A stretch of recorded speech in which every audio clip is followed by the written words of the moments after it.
कक्षा 12 में हिंदी साहित्य विषय से अध्ययन करने वाले सभी विद्यार्थियों का पुनः एक बार आपके अपने इस YouTube चैनल में बहुत बहुत स्वागत है।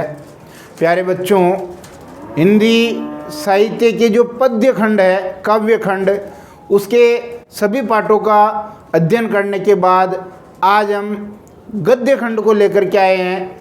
जी हाँ, आपके गद्य खंड का जो पहला पाठ है प्रेमगन की छाया स्मृति। कौन सा पाठ है? प्रेमगन की छाया स्मृति।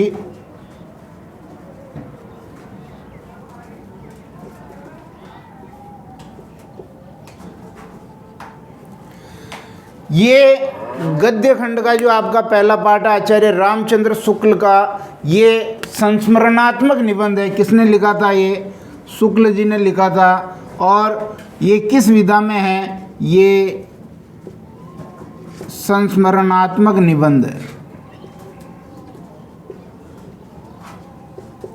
ठीक, अब आगे बात करते हैं संस्मरण का इसको।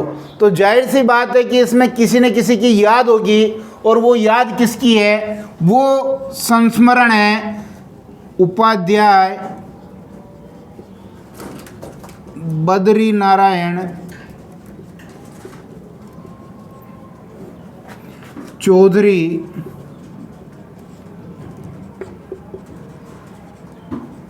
प्रेमगन। पूरा नाम आप ध्यान रखें, उपाध्याय बद्री नारायण चौधरी प्रेमगन।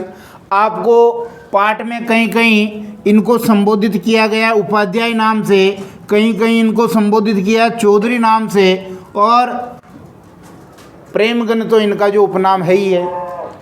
अब ध्यान ये रखना, जो ये पूरा पाठ आचार्य रामचंद्र शुक्ल ने ये लिखा है, और इस पूरे पाठ में शुक्ल जी ने ये बताने की कोशिश की है कि जो उनका बाल मन था, उस बाल मन पर किन किन लोगों का प्रभाव पड़ा, जिससे उनमें साहित्यिक प्रतिभा का निखार हुआ। उनका जो रुझान है, उनकी जो रुचि है, वो हिंदी के प्रति बढ़ी। तो उनमें मुख्य नाम बद्री नारायण चौधरी प्रेमगन का है। अगर इनका स्थान अगर हम देखें, कौन से स्थान से संबंधित थे, तो ये संबंधित थे मिर्जापुर से। कहाँ से संबंधित है? मिर्जापुर से। अब आपको थोड़ा मैं हिंदी साहित्य के इतिहास के आधुनिक काल की ओर ले चलता हूँ। प्रेमगन का जो संबंध है वो भारतेंदु युग से है, अर्थात प्रेमगन का संबंध किससे है? भारतेंदु युग से। भारतेंदु युग से है, अर्थात ये भारतेंदु मंडल के प्रसिद्ध कवि हैं। भारतेंदु मंडल के कवि हैं।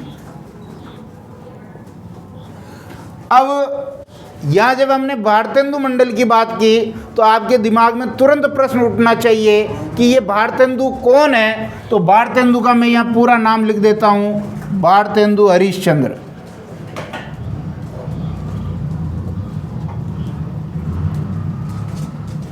ये वही भारतेंदु हरिश्चंद्र हैं जो आधुनिक काल का जो पहला कालखंड अपना आता है, भारतेंदु युग, उसी के ये प्रणेता, इन्हीं के नाम पर उस कालखंड का नाम भारतेंदु युग हुआ है। तो भारतेंदु हरिश्चंद्र का अगर हम संबंध देखेंगे तो इनका संबंध काशी से। किससे इनका संबंध? काशी से। तो यहाँ आप पूरी तरह से देख लें कि ये शुक्ल द्वारा लिखित एक संस्मरणात्मक निबंध है, और बद्री नारायण चौधरी प्रेमगन जो हैं, इनको केंद्र में रख करके इनके प्रभाव से शुक्ल जी की प्रतिभा कैसे निखरी, उसका इस पाठ में वर्णन है। और इनका संबंध मिर्जापुर से है, जो इस मिर्जापुर को ये क्या लिखते थे? मिर्जापुर, लक्ष्मीपुर, ऐसे लिखते थे। और ये भारतेंदु युग के कवि हैं, भारतेंदु मंडल के कवि हैं, और भारतेंदु हरिश्चंद्र का संबंध किससे है? काशी से। ठीक, अब हम शुरुआत करेंगे पाठ की, ताकि ये सारी चीज़ें आपको जहाँ जहाँ कनेक्ट होने को मिले तो आप तुरंत पता कर ले कि हाँ भाई, इसका संबंध इससे है।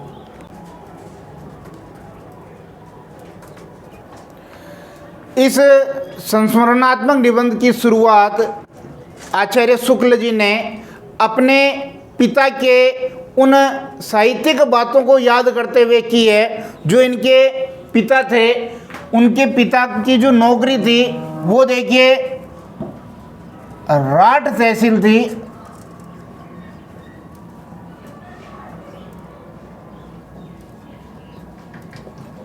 राठ तहसील हमीरपुर, जो इनके पिता की नौकरी का स्थान था वो कौन सा था? राठ तहसील हमीरपुर। और इस राठ तहसील हमीरपुर से इनके पिता की बदली हो जाती है और वो कहाँ चले जाते हैं? मिर्ज़ापुर। देखो पाठ को आपको कनेक्ट करना है। जाहिर सी बात है कि राठ तहसील हमीरपुर से वो मिर्ज़ापुर जा रहे हैं, और मिर्ज़ापुर किसका स्थान है? प्रेमगन का भी हमने पहले बात की। मिर्ज़ापुर किसका स्थान है? बद्री नारायण चौधरी प्रेमगन, उपाध्याय बद्री नारायण चौधरी प्रेमगन का। अब ध्यान दीजिए, जो इनके पिता हैं, ये राठ तहसील से जो इनके पिता का जो स्थानांतरण हुआ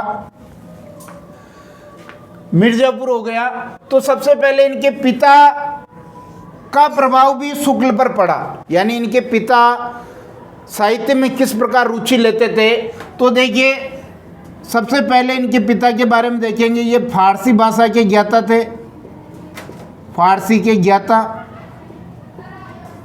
फारसी भाषा का इनको ज्ञान था। फिर देखिए पुरानी हिंदी के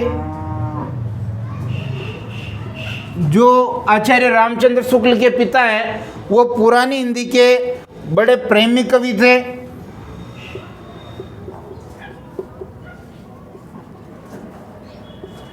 फिर अगर तीसरी विशेषता देखें तो जो रामचरितमानस है, किसका है रामचरितमानस? तुलसी का। इसको वो सुनाया करते थे। फिर अगर हम बात करें तो रामचंद्रिका है, किसकी है रामचंद्रिका? केशवदास की। इस रामचंद्रिका को भी वो सुनाया करते थे। और आधुनिक काल के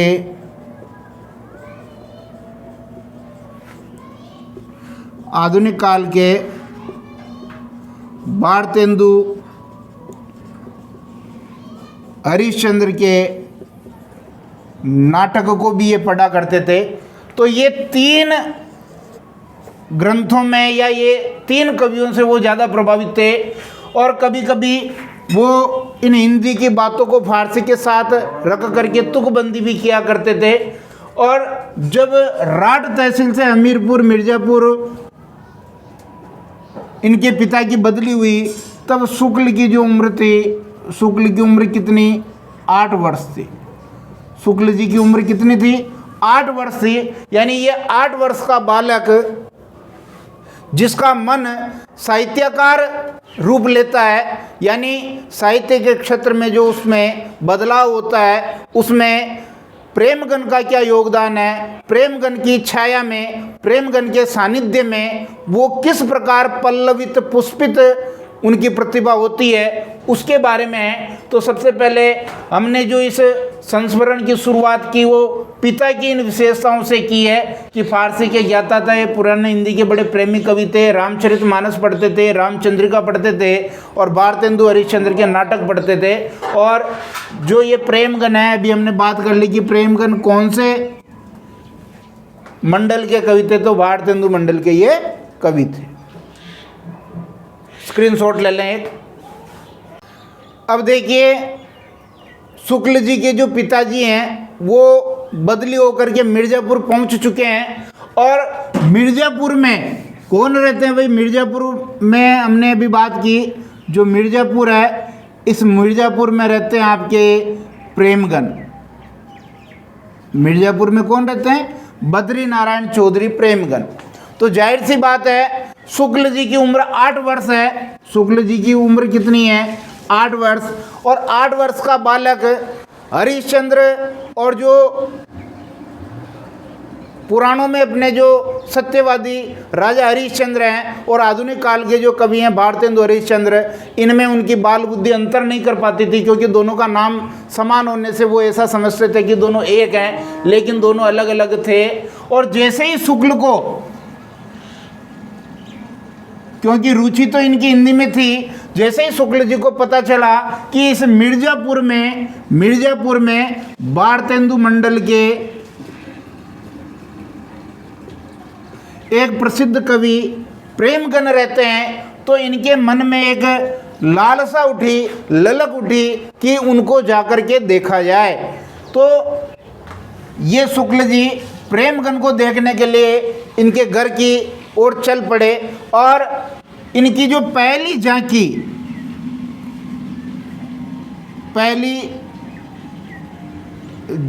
या पहले दर्शन कह लो, ये जो पहले दर्शन हुए, जब ये इनके घर के सामने बहुत देर तक खड़े रहे उस सड़क के किनारे, तब इनके जो मित्र मंडली थी उनमें से किसी ने इशारा किया और लता प्रतान के जुरमुट के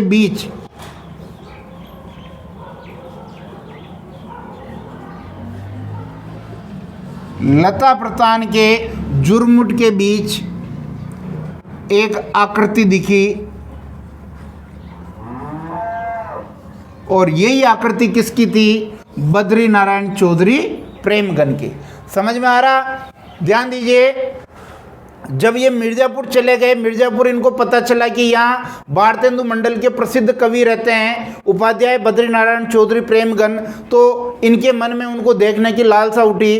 टोली बना करके ये वहाँ उनके घर के वहाँ चले गए, काफ़ी देर वहाँ खड़े रहे, खूब इंतजार किया। तब उनके घर में जो लताओं का जो झुरमुट था, बेलड़ियाँ जिसे हम कहते हैं, उनके बीच में एक आकृति दिखी, और ये आकृति बद्री नारायण चौधरी प्रेमगन की थी। ये इनका पहला दर्शन था। देखिए पाठ में भी आया ये, जो मैं आपको पढ़ के सुना देता हूँ, क्योंकि यहाँ से भी आपके प्रश्न बन सकता है कि लता प्रतान के बीच एक मूर्ति खड़ी दिखाई पड़ी, दोनों कंधों पर बाल बिखरे हुए थे, एक हाथ खंबे पर था। देखते ही देखते ये मूर्ति दृष्टि से ओझल हो गई। बस यही पहली झांकी थी। तो समझ में आ गया ये पहली झांकी किसकी थी? पहली झांकी थी उपाध्याय बद्री नारायण चौधरी प्रेमगन की। और ये झांकी किसने देखी? शुक्ल और उसकी जो बाल मंडली थी उन्होंने देखी। ठीक है, यहाँ से भी आप स्क्रीनशॉट ले लें, फिर आगे चलते हैं। अब देखिए, जो शुक्ल जी की उम्र 8 वर्ष से आगे बढ़ रही है, यानी वो सयाने होते जा रहे हैं, उम्र उनकी बढ़ती जा रही है,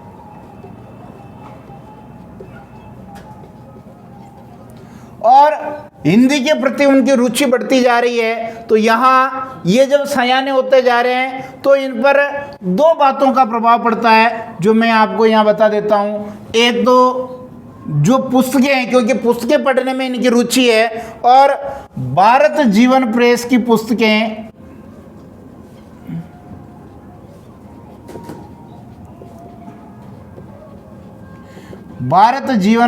पुस्तकें और एक है पंडित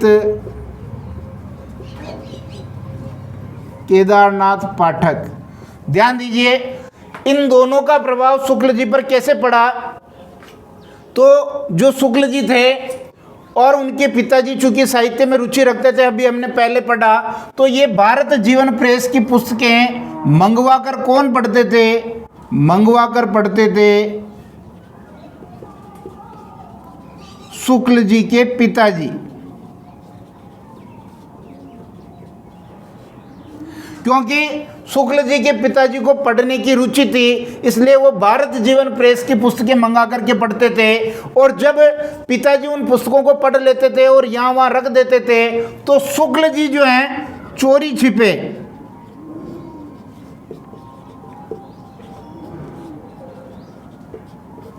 छिपे उन पुस्तकों को पढ़ते थे।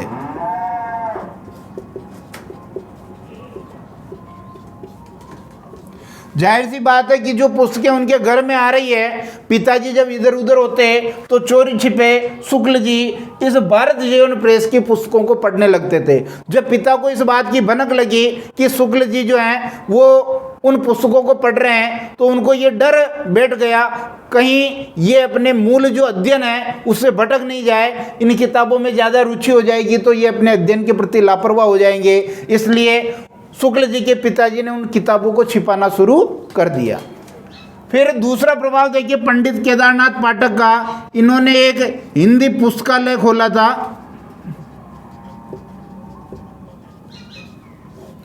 हिंदी पुस्तकालय खोला था और इस हिंदी पुस्तकालय का फायदा शुक्ल जी को ये हुआ कि केदारनाथ पाठक से शुक्ल जी की जो है एक परिचय हो गया इनका, और ये इनके इस हिंदी पुस्तकालय से पुस्तकें ला करके पढ़ने लगे। तो धीरे धीरे किस प्रकार शुक्ल जी का साहित्यकार अपना रूप ले रहा है, यानी उसमें पल्लवन और पुष्पन हो रहा है। 8 वर्ष की उम्र से वो धीरे धीरे आगे बढ़ रहे हैं, कभी भारत जीवन प्रेस की पुस्तकें पढ़ रहे हैं, कभी पंडित केदारनाथ पाठक के उस पुस्तकालय से पुस्तकें ला करके पढ़ रहे हैं हिंदी विषय की।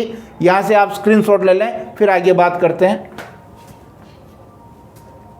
अब जो हमने सबसे पहले बात की कि प्रेमगंज जी जो हैं वो भारतेंदु मंडल के कवि थे, तो भारतेंदु का घर यानी भारतेंदु हरिश्चंद्र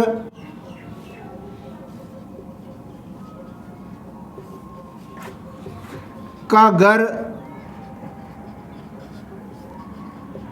पहली बार देखा, तो ध्यान दीजिए भारतेंदु हरिश्चंद्र का घर पहली बार देखा। जब हमने इस वीडियो की शुरुआत की थी तभी मैंने बताया था कि भारतेंदु हरिश्चंद्र का संबंध किस जगह से है, काशी से। किस जगह से है, काशी से। जब एक बार इनके पिता ने शादी की बारात में शुक्ल जी को कहाँ भेजा, ये काशी भेजा। काशी एक बारात में इनको भेजा, और जब बारात में इनको भेजा तो जब ये घूमने गए, इधर उधर घूम रहे थे, तो जो पंडित केदारनाथ पाठक हैं, याद आया कौन है, ये वही हैं जिन्होंने हिंदी पुस्तकालय खोला था जहाँ से पुस्तकें ला करके पढ़ते थे। पंडित केदारनाथ पाठक एक घर से निकलते हुए दिखे।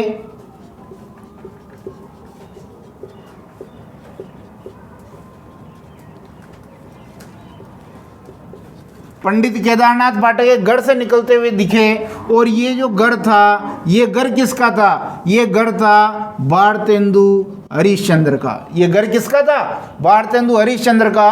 और यहाँ से ही जब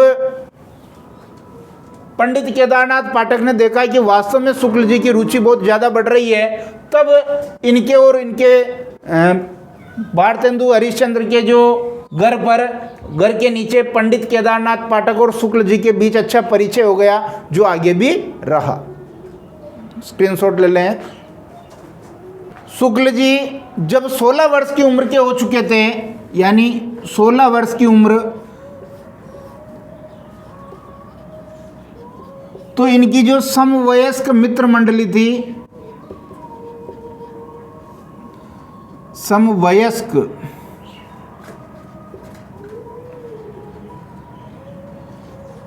इस मंडली में कौन कौन से व्यक्ति थे ये आपको ध्यान होने चाहिए। उन व्यक्तियों के मैं नाम यहाँ लिख देता हूँ। ये देखिए समवयस्क मित्र मंडली में पहले श्री युद्ध काशी प्रसाद जी जायसवाल, बाबा भगवान दास जी आलना, पंडित बद्रीनाथ गौड़ और पंडित उमाशंकर द्विवेदी, ये 4 व्यक्तियों की समवयस्क मित्र मंडली थी शुक्ल जी की, जो हिंदी और हिंदी विषय पर कविताएं किया करते थे, उसकी बात किया करते थे। अब पाठ में आपके एक शब्द आया था कि निसंदेह। कौन सा शब्द आया, निसंदेह।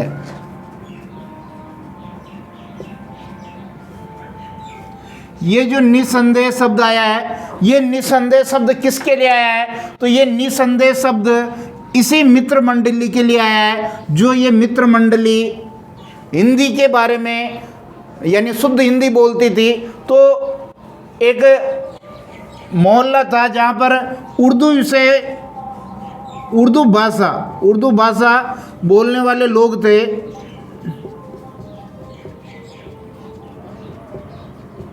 उर्दू भाषा बोलने वाले लोग ज़्यादा थे। जब इन उर्दू भाषा लोग वाले जो मुख्तार हैं, जो कोर्ट कचहरी में काम करने वाले हैं, उन्होंने जब ये देखा कि ये मंडली हिंदी का प्रयोग ज़्यादा कर रही है, हिंदी का प्रयोग, और हिंदी के प्रयोग में बार बार ये निसंदेह शब्द का प्रयोग करती है, तो इन उर्दू भाषा जो उस मोहल्ले में, उस गली में रहने वाले जो लोग थे, इन्होंने इसको एक निसंदेह शब्द दे दिया था। देखिए यहाँ आया पाठ में, मैं आपको बता दूं कि जिस स्थान पर मैं रहता था वहाँ अधिकतर वकील, मुख्तार, कचहरी के अफसर और अमले की बस्ती थी, और ये लोग हमेशा उर्दू ही बोलते थे। और जब इनके कानों में हिंदी के ये शुद्ध शब्द पढ़े तो इन्होंने हमारी मंडली का नाम निसंदेह मंडली रख दिया। तो ये भी बहुत इम्पोर्टेंट है। निसंदेह शब्द किसके लिए प्रयुक्त हुआ है, ये आपके पूछा जा सकता है, बहुत ही इम्पोर्टेंट है।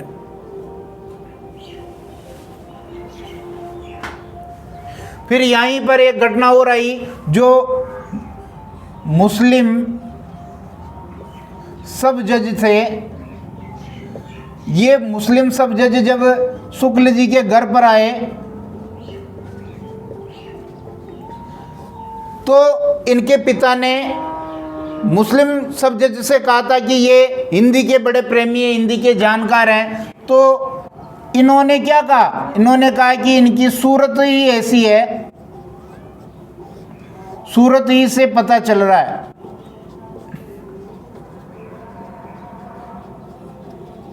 तो यहाँ पर भी ये ध्यान रखना है कि शुक्ल जी ये कहना चाह रहे हैं कि उस वक्त सूरत पर तो क्या लिखा होता, लेकिन इन मुस्लिम सब जज ने इनके हिंदी के प्रयोग के कारण ये कह दिया कि इनकी तो सूरत ही हिंदी वाली है, यानी हिंदी भाषा बोलने वाले, ये हिंदी की रुचि रखने वाले हैं। स्क्रीनशॉट ले लें।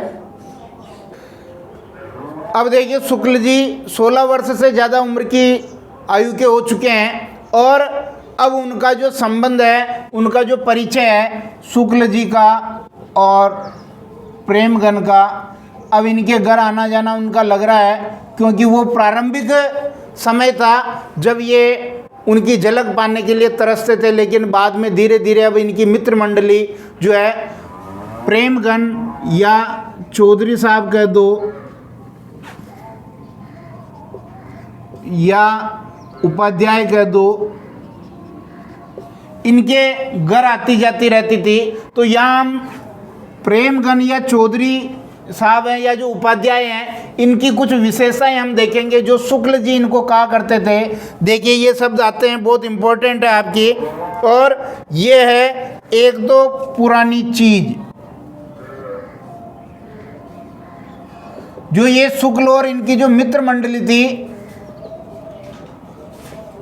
ये बद्रीनारायण चौधरी प्रेमगन को एक पुरानी चीज कहा करते थे।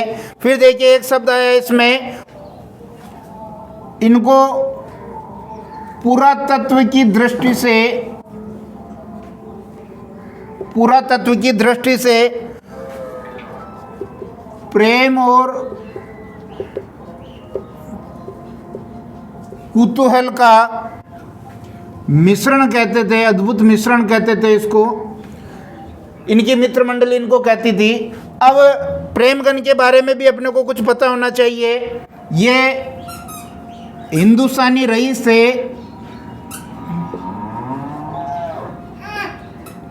हिंदुस्तानी रईस थे। फिर अगर हम आगे बात करें तो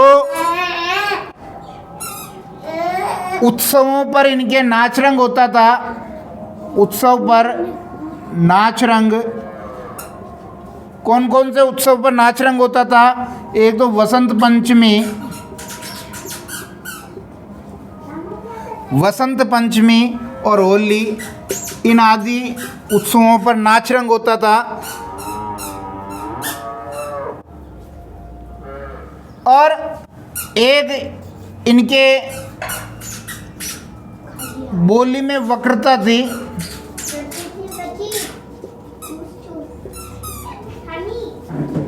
बोली में वक्रता थी, टेढ़ी बात ये किया करते थे। और एक इनकी विशेषता निकलती है कि आलसी प्रवृत्ति के थे। तो ध्यान दें, ये तो 4 विशेषता तो प्रेमगंज चौधरी या उपाध्याय जी की है, और ये 2 विशेषता ये इनकी जो शुक्ल जी की जो मित्र मंडली थी ये इनको कहा करती थी। ठीक है, अब कुछ वक्रता के इनके उदाहरण यहाँ आए हैं वो मैं आपको बता देता हूँ। तो देखिए, प्रेमगंज के भाषा में वक्रता कैसे रहती थी। एक तो देखिए, उनका एक नौकर था जो उनके पीछे पीछे पान की तस्री लेकर के पीछे पीछे घूमता रहता था, इतने वो आलसी थे, और बाल उनके कंधों पर इतने लंबे थे, पड़े रहते थे। कारे बचाता नाई, जब किसी नौकर से कोई तस्री टूट जाती थी, ये कब का, तस्री टूटने पर, जब कोई तस्री टूट जाती थी तो वो उस नौकर से क्यों साहब लगा करके ये कहते थे कि कारे बचा तो नहीं, यानी सब कुछ टूट गया क्या। इसी प्रकार देखिए, लोगों को प्राय वो बनाया करते थे, यानी कुछ लोग अगर कुछ बात कहते थे तो वो भी वापस में उत्तर में उनको बनाया करते थे, यानी उनका उपवास किया करते थे। एक बार पंडित जी जो आए उन्होंने कहा, उनकी एकादशी का व्रत था, एकादशी 11 को कहते हैं, पंडित जी का एकादशी का व्रत था, और उन्होंने कहा कि मैं तो कुछ जल खा करके आया हूं। पंडित जी जब प्रेमगंज जी से मिलने गए तो उन्होंने कहा कि मेरा एकादशी का व्रत है और मैं तो कुछ जल खा करके आया हूं। तो प्रेमगंज ने पंडित जी को वापस जवाब दिया कि जल ही खाया है कि कुछ फलाहार भी पिया। ये उनकी वचन वक्रता को दर्शाता है। इसी प्रकार वो कितने आलसी थे, जब एक दिया सलाई जब जल रही थी, लैंप कौन सा जल रहा था, लैंप, ये जो लैंप था, ये लैंप जब जल रहा था तो ये एक बार भभक गया, तो ये पास में ही बैठे थे, चाहते तो फूंक दे करके उसको बुझा सकते थे, लेकिन उन्होंने नौकर को आवाज़ दी, आपने पास उस भभकते हुए लैंप को बुझाया नहीं। तो जब बुझाया नहीं तो नौकर को बुलाया, अरे जब ये फूट जाएगा तब आएगा, अरे भाई खुद ही फूंक दे करके बुझा दो, लेकिन वो बुझाते नहीं है। इसी प्रकार एक वामनाचार्य गिरी, जो वामनाचार्य गिरी जो उस वक्त के उनके कवि थे, वो एक कवित्व छंद लिख रहे थे, और उनका चौथा चरण, कौन सा चरण, चौथा चरण अधूरा रह रहा था। उस चौथे चरण को उन्होंने पूरा किया जब वो उनके घर गए और उपाध्याय जी को देखा कि वो उन लताओं के झुरमुट के बीच में खड़े हैं, तो उन्होंने एक पंक्ति लिखी और उस छंद को पूरा किया। कौन सी पंक्ति है, खंबा खंबा टेकी खड़ी, खंबा टेकी खड़ी जैसे नारी मुगलाने की, खंबा टेकी खड़ी जैसे नारी मुगलाने की। इस प्रकार उनके जो बाल थे वो मुगलों की जो रानियों की तरह थे, इसलिए उन्होंने ये एक चौथा चरण कवित्व का लिख दिया था। और अंतिम हम इस वीडियो को यहीं ख़त्म करेंगे कि ये जो है नागरी को भाषा मानते थे, जो नागरी भाषा, इस पर वो जोर देते थे, और इसलिए वो मिर्ज़ापुर ने लिख करके, मिर्ज़ापुर वो नहीं लिखते थे, क्या लिखते थे, मिर्ज़ापुर। इसका मतलब है मिर्ज़ापुर मतलब लक्ष्मीपुर, लक्ष्मीपुर, मिर्ज़ापुर है ना, तो यानी मीर तो हो गया समुद्र, और जा यानी जन्मी, समुद्र से किसका जन्म हुआ, लक्ष्मी का, तो इसलिए लक्ष्मीपुर इसको वो कहते थे। तो ये नागरी भाषा को मानते थे, और वो कहते थे कि नागर अपभ्रंश से जो शिष्ट लोगों की भाषा विकसित हुई वही नागरी है। ठीक है, निश्चित रूप से ये वीडियो आपको पसंद आया होगा। वीडियो पसंद आता तो लाइक शेयर करने में कंजूसी नहीं करें, ज़्यादा से ज़्यादा अपने साथियों मित्रों तक पहुंचाएं। चैनल पर नए जुड़े तो इसको सब्सक्राइब कर लें, एक स्क्रीनशॉट इसका ले लें।